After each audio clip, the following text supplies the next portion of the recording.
Beneath nearly 4 kilometers of cold, crushing Atlantic water, where sunlight never reaches and time seems suspended, a peculiar room lies in silence. Here, no laughter echoes, no music plays, and no footsteps break the stillness. Yet the remnants of human life linger, tins, bottles, jars, and crates, preserved by the sea, whispering stories of everyday life interrupted forever. This is the Titanic supermarket, a forgotten corner of luxury, swallowed by the deep. April 1912, the RMS Titanic was more than a ship.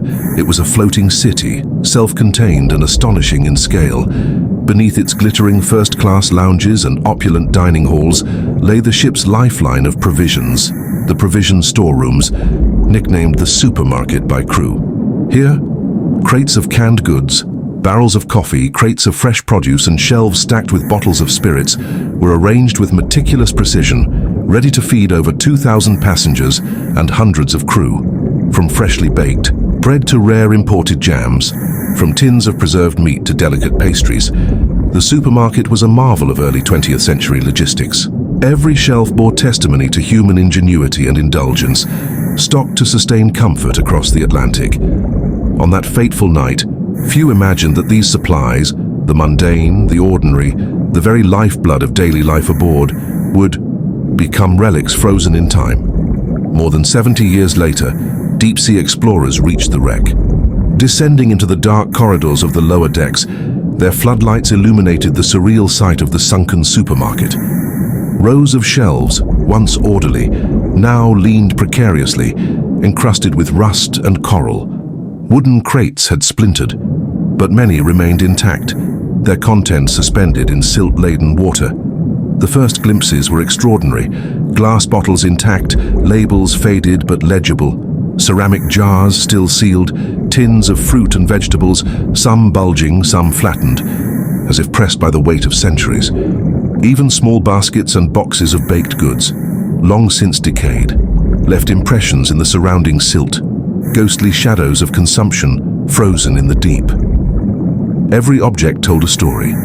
A crate of oranges might have traveled from Spain, a tin of meat from Canada, a jar of marmalade from England, distant lives preserved together in a sunken time capsule. Historians describe the Titanic's provision rooms as lifelines of routine and comfort.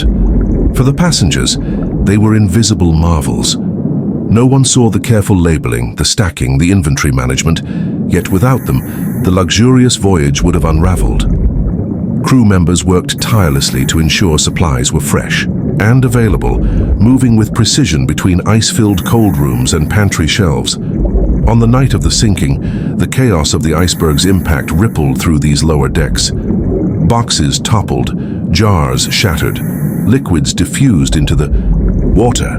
Crates, once full of promise, now drifted like ghostly vessels in the shadowy corridors. The supermarket, usually a place of order, became an underwater disaster zone within minutes. Explorers discovered astonishing details. A wooden crate, remarkably intact, revealed cans of condensed milk still visible inside. A glass bottle of olive oil, unbroken, reflected light like a star in the darkness.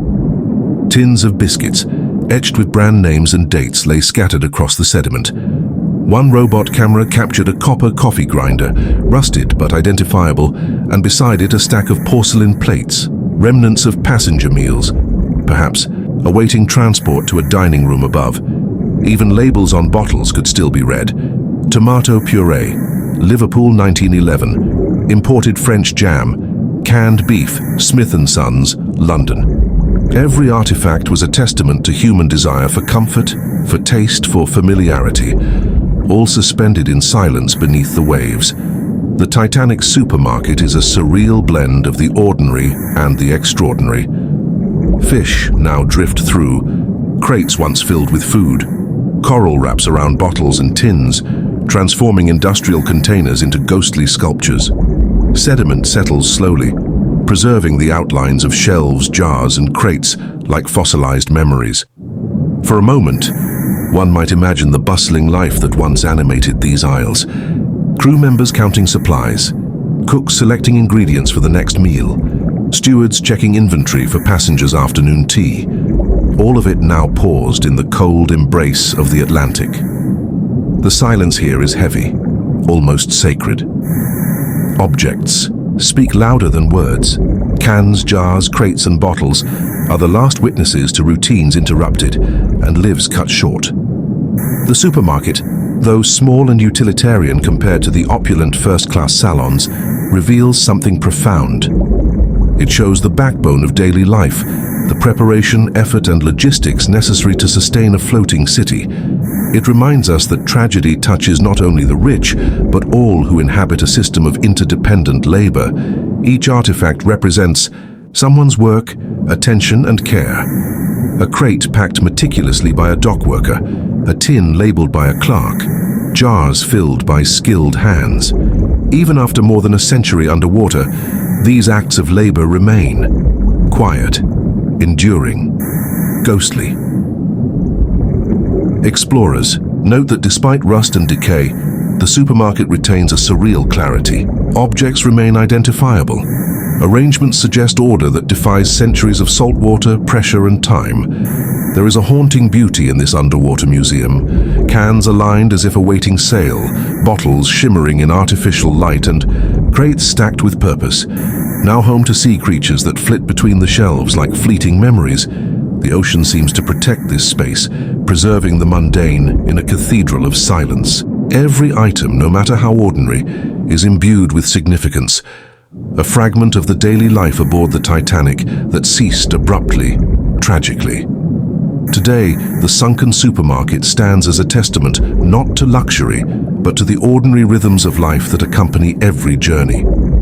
Its bottles, jars, tins and crates are a time capsule of human civilization, a frozen record of abundance and care.